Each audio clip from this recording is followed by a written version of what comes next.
welcome to the Tech Prattle, and today we're going to look at Redmi Note 9 Pro. Now in this video we're going to go through the highlights of the phone and also see what the phone comes with in the box. The phone came out in April 2020 and can be had for around 250 quids on Xiaomi's website. Depends on the region you are in. So the phone rocks the Snapdragon 720G chipset, which is an octa-core processor. Has 6 gigs of RAM and 120 gigs of hard drive, and the phone comes with a charger which is capable of charging your phone at 30 watts. Quite a big phone, as you can see. Has around 6.7 inches of LCD screen in the front. The pixel density works out to be around 395 ppi, 1080 by 2400 pixels. Rocks Gorilla Glass 5 at the front and has a small pinhole camera at the top in the middle. Now I prefer pinhole cameras compared to the notches, but that's just my personal preference. You will also see that the bezels on the top and the side are fairly thin, although not the thinnest in the market. Slightly thicker bezel at the bottom of the phone, which is not a big deal. Better to have the thicker bezel if you have to have one at the bottom of the screen rather than have it at the top, as some phones do. But that's just my personal preference. On the side, you would see the volume up and down button, followed by a fingerprint scanner / power button. So the power button also has your fingerprint scanner built into that. I find this implementation of the fingerprint scanner to be much better than having it on the back, because then you have to pick up your phone every time you need to unlock your phone if it's on the desk. Under-screen fingerprint scanners are quite slow. Moving across to the bottom of the phone, you will see a USB-C charger which is capable of charging the phone at 30 watts, and the phone does come with a 30-watt charger. There's a solitary speaker grill here on the side. There's a headphone jack as well for wired headsets, especially if you have invested in them in the past quite heavily. You can still make use of that with this phone. Moving across to the top, you will see there's an infrared port on the left hand side, so you can control your TV from your phone. And across to the side, the only thing you see is the SIM slot. So this phone can take 2 SIMs, so this is dual SIM, but also you can put a SD card as well. So moving on to the back, you would see that it has got a plastic back, and it's got a nice two-tone texture going on here. The look of the phone is not bad. It's not the most premium to look at, but you know, it doesn't look cheap either, so it's, I think, a good compromise at this price point. It looks good in general. You will also see this square raised portion at the back which houses 4 cameras, and at the bottom there is a small hole for the flash. We'll talk about the cameras later in the video. The phone feels quite secure in your hands. Unlike some of the other phones, it's not slippery at all. There's a bit of a girth about it. Girth itself is not a bad thing, but maybe not for the phones. 5000 mAh of battery, 5020 to be exact. In my experience using it for the last few weeks, the phone lasted the whole day easily, showing around 30 to 40% left even on a day of heavy use. So let's get into the phone. The fingerprint scanner is fast enough. First thing you see is the screen. Now this is an LCD screen.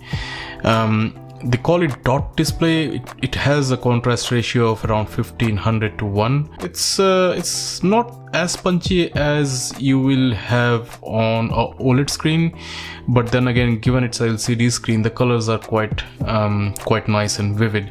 On the softer side, the phone's running its own custom launcher on top of it. I'm not a big fan of it, but you do get to select between 2 options when you set up the phone. I've selected the classic option, and in this there is no app drawer. So when you swipe up on the home screen, it takes you to Google search.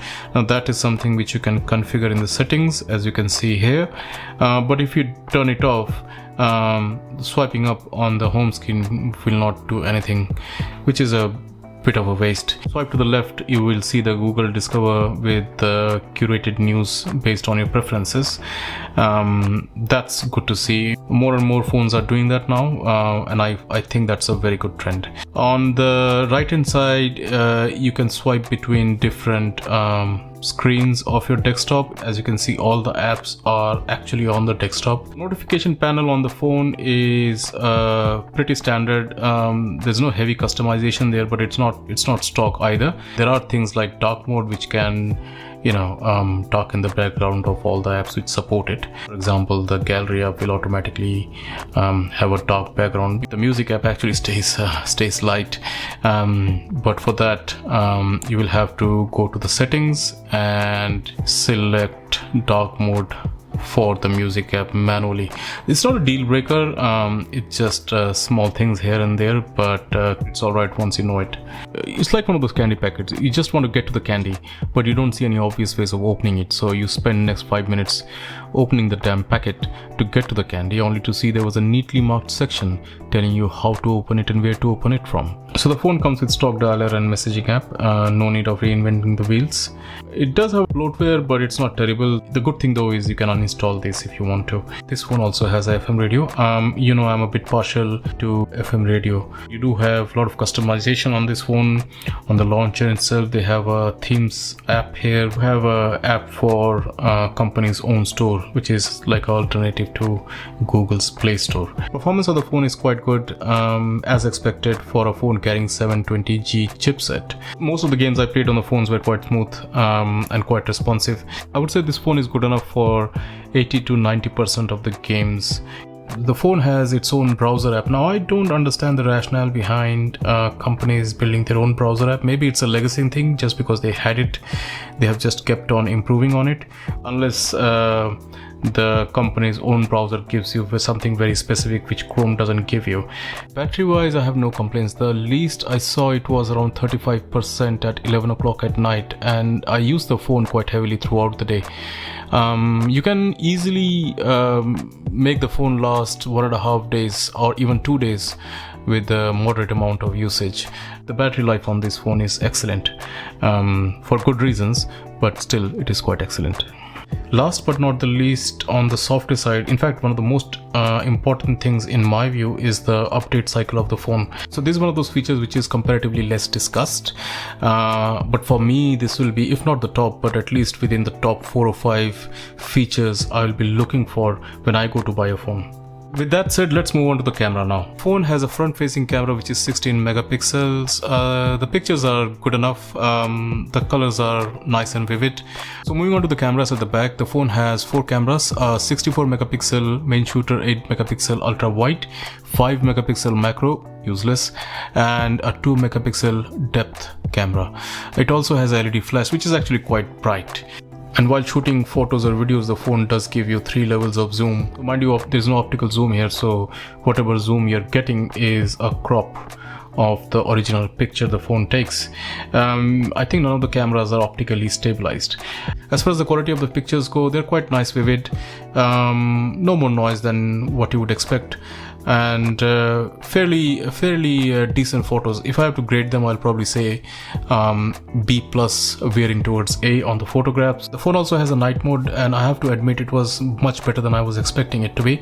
If you can hold the phone steady enough for not that long compared to some of the other phones at this price point, you would be rewarded with nice, decent pictures. They're not the best by any imagination, but they are fairly decent. Pictures from the ultrawide camera are decent enough, but again there is a significant difference between the color grading of the pictures. Phone also has some other camera modes, none of them I found very useful. The camera app on the phone also has a pro mode which allows you to tweak ISOs, white balance, etc to get a picture more to your liking. Moving on to the videos, the phone can record videos at 4K at 30 fps, 1080p at 60 fps, and it can also record 720p at 960 fps. Quality of the videos are quite good without any noticeable stutters. Camera handles the dynamic range in the scenery reasonably well. Main shooter. My voice is coming from the video as well. Overall, I quite like the phone. I was pleasantly surprised with some of the aspects of this phone. Nighttime photography on this phone was much better than I expected. In the past, the phone actually lasted the whole 2 days without me having to put the phone in the charger. The screen, even though LCD, is actually much more vibrant and crisp than I was expecting. It also comes with a 30-watt charger, which is nice to have at this price point. And the camera is pretty good as well. So hopefully you liked the video. If you did, please click the like button and subscribe, and I will see you in the next video. Cheers.